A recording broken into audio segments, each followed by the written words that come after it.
मैं अनिल कुमार दीक्षित अपने video channel Dixit जी speaks के साथ एक बार पुनः आपके समक्ष हाजिर हूँ। आज है तारीख 28 जुलाई सन 2021 और दिन है बुधवार। आज के कार्यक्रम में अनिल दीक्षित द्वारा अपने सभी श्रोताओं और दर्शकों का स्वागत किया जाता है और उनको नमस्कार।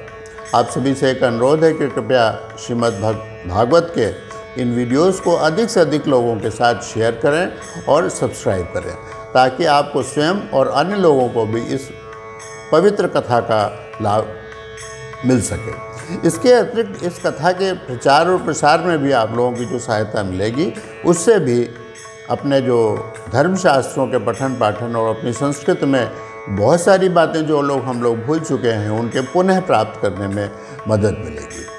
तो आज भक्ति श्रृंखला के अंतर्गत कही जाने वाली भागवत कथा के 20वें भाग में हमने सुना था कि महाराजा परीक्षित द्वारा कलयुग को दंडित किया गया, लेकिन वो दोबारा राज्य में फिर घुस आया है। तो उसको मारने के लिए वो उसमें से सेना लेकर के निकले हैं और रास्ते में उन्होंने पृथ्वी और गौ माता के बीच में जो संवाद हो रहा है, उसको कुछ संवाद की कथा सुनाई थी। आज भागवत कथा के 21वें भाग में हम राजा परीक्षित के धर्म और पृथ्वी के बीच जो संवाद हुआ है और कलयुग के दमन की कथा को हम आगे सुनाएंगे। तो सूत जी कथा को आगे बढ़ाते हुए कहते हैं कि जब कलयुग के वध के लिए राजा परीक्षित रास्ते में जा रहे थे, तो उन्होंने देखा कि एक बहुत ही सुंदर बैल है जिसके सिर्फ एक पैर है और एक गाय है जो कि बहुत दुबली पतली और निरीह सी है। बैल एक पैर के सहारे बड़ी मुश्किल से चल रहा है और गाय तो दुबली पतली है, वो भी उसके साथ चल रही है। और एक क्षुद्र किस्म का भिखारी किस्म का व्यक्ति राजसी वेशभूषा में उनको ठोकरें मार रहा है और उनको पीट रहा है।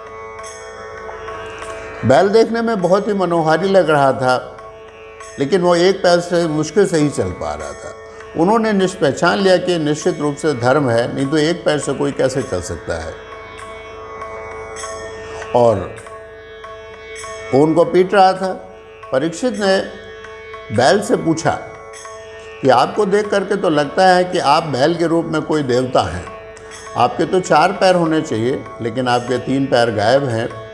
कृष्ण की ये भूमि है और कुरुवंश के वंशज अभी तक जीवित हैं। उनके रहते किसी भी कमज़ोर प्राणी, साधु प्रकृति का प्राणी, चाहे वो व्यक्ति हो, आदमी हो, चाहे वो पशु हो, चाहे पक्षी हो, किसी के भी साथ अत्याचार नहीं होने दिया जाएगा। तो आप बताइए कि आप कौन हैं और आपको कौन जीव सता रहा है। इससे वृषभ रूपी धर्म ने राजन से कहा कि भगवान कृष्ण की इस भूमि में यहाँ पांडवों के राज्य की महिमा को कौन नहीं जानता है, लेकिन जो किसी भी प्रकार के द्वैत को स्वीकार नहीं करते हैं, वे प्रत्येक कष्ट के लिए स्वयं को ही दोषी मानते हैं। वो चूँकि धर्म था, इसलिए उसने किसी की भी बुराई नहीं की, ना उसने अपनी बड़ाई की, ना उसने चुगली नहीं करते हैं।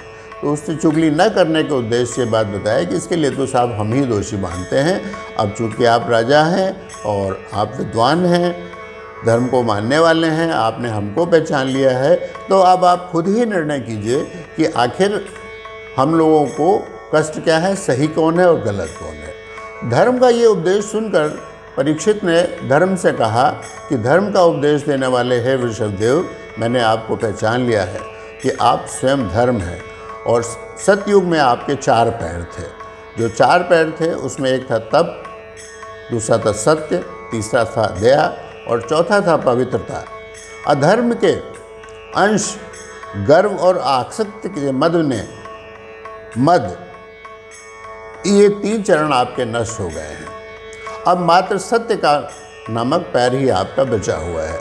और ये जो गौ माता हैं, ये तो साक्षात पृथ्वी हैं। असत्य के बल पर कलयुग, असत्य के बल पर और इन चीज़ों के क्षरण हो जाने से, भगवान कृष्ण के यहाँ से चले जाने से, और यहाँ पर चूँकि कोई दिखाई नहीं दे रहा है, ये इसलिए कलयुग आप लोगों को ये परेशान हो रहा है, पुष्ट हो रहा है, यानी कि वो तंदुरुस्त हो रहा है। बलवान हो रहा है। खैर आप चिंता मत कीजिए, आप दुखी नहीं हुए। मैं इस तुच्छ पुरुष जो कि राजा बना हुआ है और जो कि है कलयुग, मैं अभी इसका वध कर देता हूँ और इसका अंत कर देता हूँ। इसके साथ ही उन्होंने अपनी भारी भरकम तलवार म्यान से बाहर निकाल दी। राजा परीक्षित का ये रूप देख करके कलयुग डर गया और वो राजा के पैरों के ऊपर पड़ गया। उसने अपने राशि वस्त्र उतार के फेंक दिए, अपना मुकुट उतार के फेंक दिया और वो राजा के चरणों पर गिर गया और कहने लगा, भगवान मुझे माफ़ कीजिए। राजा परीक्षित की चूँकि पांडव वंश के थे, कुरुवंश के थे और दयालु राजा थे, इसलिए जो भी उनकी शरणागत में आ जाता था उसका वो वध नहीं करते थे। जब वो उनके पैरों पर गिर गया तो उसने कहा कि मैं पांडव वंश का हूँ और कुरुवंश का मैं वंशज हूँ और मैं कृष्ण का भक्त हूँ। वो जो भी हमारी शरण में आ जाता है हम उसका वध नहीं करते हैं। तुमने हमारे अर्जुन जैसे यशस्वी वंश की शरण में तुम आ गए हो, इसलिए तुम अब निश्चिंत रहो कि तुम्हारा वध नहीं होगा, लेकिन मेरा आदेश है कि तुम मेरे राज्य से बाहर निकल जाओ। कलयुग बहुत चालाक था, वो बहुत दुष्ट था, तो बोला कि महाराज आप तो जहाँ भी मैं जाता हूँ आप वहाँ मुझे दिखाई देते हैं कि आप तीर ताने या तलवार लिए खड़े हैं, आप हमको मारने वाले हैं, तो मुझे बहुत भय सताता है। मुझे कुछ जगह बता दीजिए जहाँ मैं इत्मीनान से रह सकूँ, मुझे कुछ सुरक्षित स्थान आप बता दीजिए। उसने चालाकी की। जब उसने ये बात कही तो राजा परीक्षित ने, चूँकि राजा परीक्षित जो थे ज्ञानी थे, और तो उन्होंने कहा कि देखो मैं तुमको 4 स्थान बता रहा हूँ जहाँ पर कि तुम रहो। द्यूत की क्रीड़ा यानी कि जुआ खेलना, जहाँ पर जुआ खेलते हो लोग वहाँ पे रहो। मदिरापान यानी कि शराब पीना, जहाँ पे शराब बिकती हो, जहाँ पे शराब पी जाती हो, वहाँ पर तुम रह सकते हो। स्त्री संग यानी कि जो लोग वैश्यावृत्ति के लिए जाते हैं, जो वैश्याओं के पास जाते हैं, वहाँ पर रहना। और हिंसा में तुम प्रवृत्त रहना। कलयुग बोला साहब इससे तो मेरा काम नहीं चलेगा, ये तो बहुत कम आपने बताया है महाराज, हमको कुछ और जगह दीजिए। तो उन्होंने कहा नहीं, मैं अब तुमको बहुत ज़्यादा जगह नहीं दे सकता हूँ, क्योंकि मैं सारी पृथ्वी मेरी है, तुम जहाँ रहोगे वहीं लोगों को डिस्टर्ब करोगे। उसने बहुत अनुनय विनय की तो महाराजा ने कहा ठीक है, तुम स्वर्ण में रहना। स्वर्ण में रहना यानी कि धन और धान्य में भी, धन में तुम रहना। तो अब उसको रहने के लिए 5 स्थान मिल गए। काम, मद, झूठ, बैर, रजोगुण, इन 5 जगहों पर कलयुग निवास करता है। और जो भी माया से ग्रसित व्यक्ति इन चीज़ों के फेर में पड़ जाता है वो विनाश को प्राप्त होता है, और जो इनसे बचा रहता है और भगवान कृष्ण की, जो कि साक्षात ब्रह्म हैं, उनकी पूजा में लीन रहता है, उनके चरणों में लीन रहता है, वो इन चीज़ों से बचा रहता है। इसके पश्चात उन्होंने, महाराजा ने धर्म के 3 पैर और जोड़ दिए और पृथ्वी को भी सांत्वना दी कि नहीं, तुम्हारा कोई अहित नहीं करेगा। इससे, आज की कथा से आपको इस बात का उत्तर भी मिल गया होगा, जो हमारे जो पहले भाग में भक्ति थी उसने कहा था कि राजा परीक्षित ने कलयुग को मार ही क्यों नहीं डाला। तो राजा परीक्षित ने कलयुग को मार इसलिए नहीं डाला, क्योंकि वो उनकी शरणागत हो गया था। और शरणागत को तो चाहे कितना भी दुष्ट हो भगवान भी छोड़ देते हैं। वो तो व्यक्ति थे, आदमी थे, इसलिए उन्होंने दया करके उसको छोड़ दिया। लेकिन कलयुग तो कलयुग है, जो कुछ लिख रखा है उसे तो आना ही आना है और आ चुका है, और शायद भविष्य में हमको कलयुग के और भी भीषण रूप दिखाई देंगे।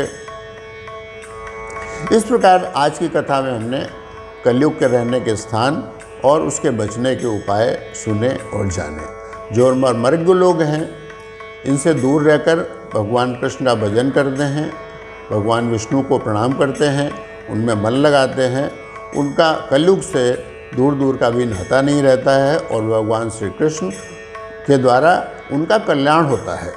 आज की कथा को अब हम लोग यहीं पर विराम देते हैं। अगले वीडियो में हम राजा परीक्षित को एक श्रृंगी मुनि थे जिन्होंने श्राप दिया था, उसकी कथा हम अपने अगले वीडियो में बताएंगे। तो आज की समाप्ति के पूर्व एक बार हम लोग हरि का नाम बोल लेते हैं। ओम नमो भगवते वासुदेवाय नमः। हरि ओम तत्सत, हरि ओम तत्सत, हरि ओम तत्सत। इस शब्दों को कह करके आप कीर्तन भी के रूप में भी इसको गा सकते हैं और वैसे भी इसका जाप भी कर सकते हैं। अब इस कथा के अधिक से अधिक प्रसार के लिए, इन वीडियोस के अधिक से अधिक प्रसार के लिए अधिक से अधिक लोगों से सब्सक्राइब करने और शेयर करने की मैं आपसे कामना करता हूं। अपने कमेंट्स और अपने सुझावों से हमें अवगत कराते रहिए। और अब अगले वीडियो तक के लिए अनिल कुमार दीक्षित को आज्ञा दीजिए। नमस्कार, आपकी शुभ रात्रि, आपका कल का दिन शुभ हो।